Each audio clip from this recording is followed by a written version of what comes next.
হজরত ফাতিমা রাদিয়াল্লাহু তাআলা আনহুর ইন্তেকালের সম্পূর্ণ ঘটনা।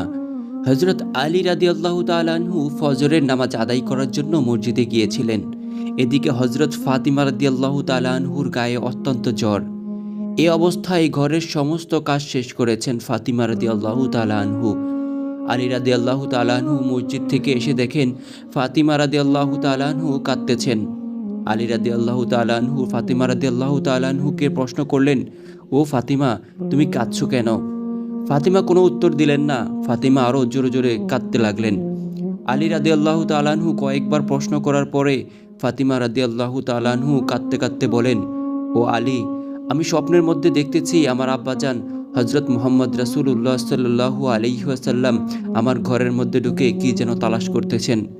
ঘর থেকে বাহির হওয়ার সময় আমি পিছন দিকে থেকে আমার আব্বাজানকে ডাক দিলাম, ও আব্বাজান, আপনি কি তালাশ করতেছেন? আব্বাজান মুহাম্মদ রাসূলুল্লাহ সাল্লাল্লাহু আলাইহি ওয়াসাল্লাম বলতেছেন, ও আমার ফাতিমা, আমি তো তোমাকেই তালাশ করতেছি, তোমাকে নিয়ে যাওয়ার জন্য। আরও বললেন, ও আমার ফাতিমা, আজকে তো তুমি রোজা রাখবা, সাহারি করবা আলীর দস্তরখানায়, আর ইফতার করবা আমি আব্বাজানের দস্তরখানায়। হজরত আলী রাদিয়াল্লাহু তাআলা আনহু এই স্বপ্নের কথা শোনার পর দুজনের বুঝতে বাকি থাকলো না হজরত ফাতিমা রাদিয়াল্লাহু তাআলা আনহু আজকেই ইন্তেকাল করবেন। দুজনে এবার আরও জোরে জোরে কাঁদতে লাগলেন। এই সময়ের মধ্যে হজরত হাসান হুসাইন রাদিয়াল্লাহু তাআলা আনহু এসে জিজ্ঞাসা করতেছেন, ও আব্বাজান, আম্মাজান, আপনারা দুজনে কাঁদছেন কেন?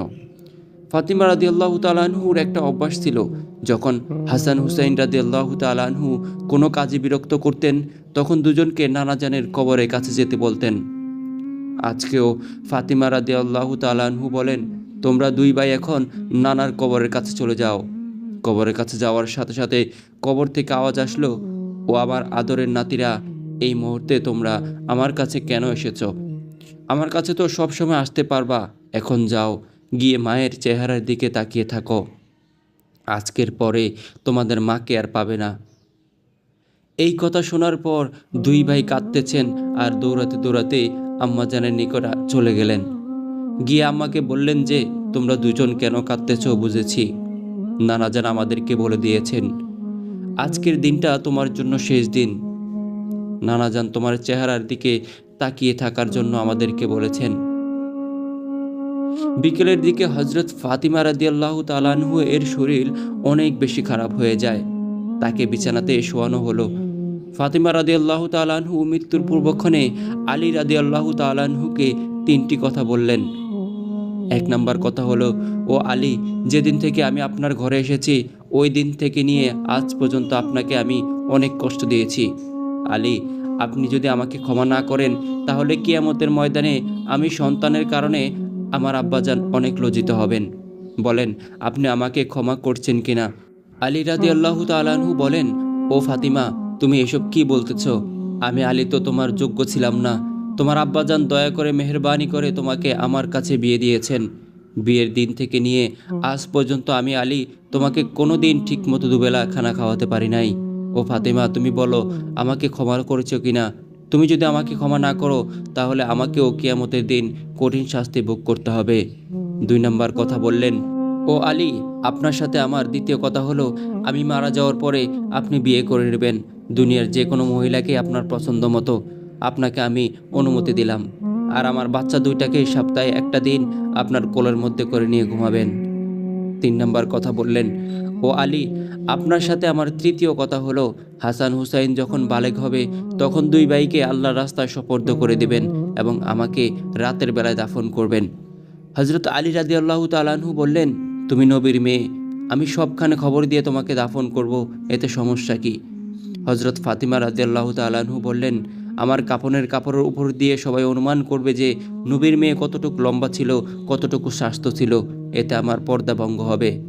হজরত ফাতিমা রাদিয়াল্লাহু তাআলা আনহুর ইন্তেকালের পর তার লাশের খাটিয়া বহন করার জন্য মানুষ ছিল মাত্র তিনজন, হজরত আলী রাদিয়াল্লাহু তাআলা আনহু এবং শিশু হাসান ও হুসাইন রাদিয়াল্লাহু তাআলা আনহু। হজরত আলী রাদিয়াল্লাহু তাআলা আনহু ভাবছিলেন যে খাটিয়া বহন করার জন্য মানুষ আরও একজন প্রয়োজন, তবে এই চারজন চার কোনায় কাঁধে নিতে পারবে। এমন সময় হজরত আবু যার গিফারি রাদিয়াল্লাহু তাআলা আনহু এলেন এবং খাটিয়ার এক কোণা বহন করলেন। হযরত আলী রাদিয়াল্লাহু তাআলা আনহু প্রশ্ন করলেন, ও আবু যর, আমি তো কাউকে বলি নাই, আপনি জানলেন কিভাবে? হযরত আবু যর গিফারি রাদিয়াল্লাহু তাআলা আনহু বললেন, আমি আল্লাহর রাসূল সাল্লাল্লাহু আলাইহি ওয়াসাল্লামকে স্বপ্নে দেখেছি। তিনি বললেন, হে আবু যর, আমার ফাতিমার লাশ বহন করার জন্য লোকের অভাব, তুমি তাড়াতাড়ি চলে যাও। ও আলী, আমাকে তো হুজুরে আকরাম সাল্লাল্লাহু আলাইহি ওয়াসাল্লাম আসতে বলেছেন। হযরত ফাতিমা রাদিয়াল্লাহু তাআলা আনহাকে যখন কবরে নামাচ্ছেন, তখন হযরত আবু যর গিফারি রাদিয়াল্লাহু তাআলা আনহু কবরের কাছে গিয়ে কবরকে উদ্দেশ্য করে বললেন, আতাদ্রি মানিল্লাতি জিনা বিহা ইলাইকা, হে কবর, তুই কি জানিস আজ তোর মধ্যে কাকে রাখছি? হাজিহি সাইয়্যিদাতুন নিসাই আহলিল জান্নাতি ফাতিমাতা রাদিয়াল্লাহু তাআলা আনহা, উনি জান্নাতের সকল মহিলাদের সর্দার ফাতিমা রাদিয়াল্লাহু তাআলা আনহা। কবর থেকে কোনো আওয়াজ নেই।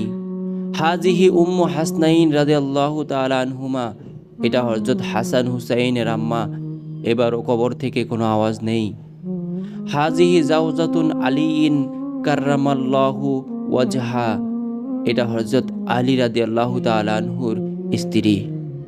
এবারও কোনো কবর থেকে আওয়াজ নেই।